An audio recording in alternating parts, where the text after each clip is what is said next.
السلام علیکم ورحمت الله وبرکاته. د مرګره د شاپن می کاونټ کمنټ کړه زما لور بیک ټیشوز ډیمیج شوی دي هیوی ویټ لفټینګ سره.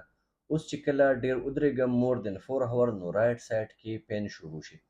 دا سیده چې کوم لور بیک ټیشوز دي هغه ډیمیج کېدل د ویټ لفټینګ په وجه باندې یاد وساتئ. ویټ لفټینګ زیات مکوئ هغه حد پورې کوئ چې کوم تاسو کیپیبلیټي لري یا تاسو کې صلاحیت وي د هغې د اوچتولو. کله چې جیم یا په دې سیزونو ته موږ لاړ شو نو په کار دا وي چې یاره موږ د خپل لیول مطابق ویټ لفټینګ وکړو یا هغه نه ګیم وکړو چې کوم موږ برداشت کولی شو. که چېرې موږ ایکسټرا ویټ لفټینګ کوو نو د هغې د وجې نه به ډیفینټلی دغه ټیشوز ډیمیج کېدل یا زموږ ډسک چې کوم دی نو هغه خرابېدل یا بونز دي په هغې باندې یا زموږ چې کوم لیګمنټ دي په هغې باندې به اثر د دې نه ډیفینټلی پرېوځي. ښه خبره دا ده چې تاسو فردر لږ ریسټ وکئ چې کوم سپزم درته جوړ شوی وي یا چې تاسو کوم کرېمس جوړېږي نو د دې لپاره تاسو کوشش دا کوئ چې تاسو خپل ویټ لږ ریډیوس کړئ. که وزن هم زیات وي وزن کم کړئ.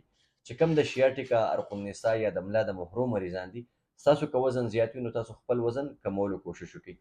دویم د دې خبرې غټ خیال وساتئ چې کله هم تاسو کوم لایف سټایل دی کوم خوراکونه دي نو په هغې باندې لږ فوکس وکړئ چې یاره هیلتي فوډ تاسو واخلئ صحتمند خوراک تاسو واخلئ د پروټو استعمال کوئ ورسره چې کوم نن د فایبر خوراکونو استعمال کوشش کوئ.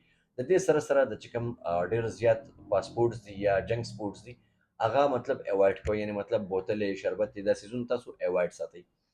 چند میډیسن درته ښیم چې دا تاسو کوم ټیشوز ډیمیج شوي دي په دې کې د هومیوپیتھک چند میډیسن ډېر ښکلی کار کوي.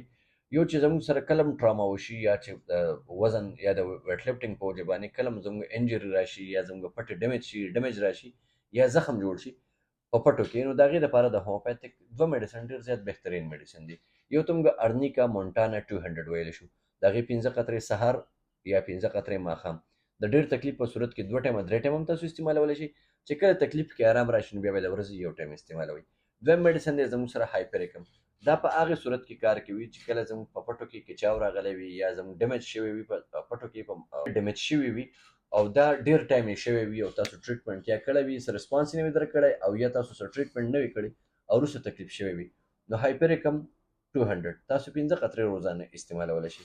دریم میډیسن یاد ساتئ چې چېرې تاسو ډېر زیات لانګ ټایم ودرېږئ یا تاسو څه فزیکل اکټیویټي کوئ او د هغې نه بعد کې تاسو ته پین سیوا کېږي یا درد سیوا کېږي د هغې لپاره د هومیوپیتھک یو میډیسن دی برایونیا 200 15 قطرې د هغې روزانه سهار او ماښام 2 ټایمه تاسو اخیستلی شئ د شدید درد په صورت کې چې کله درد کمی شروع کړي بیا به یو ټایم استعمالوئ.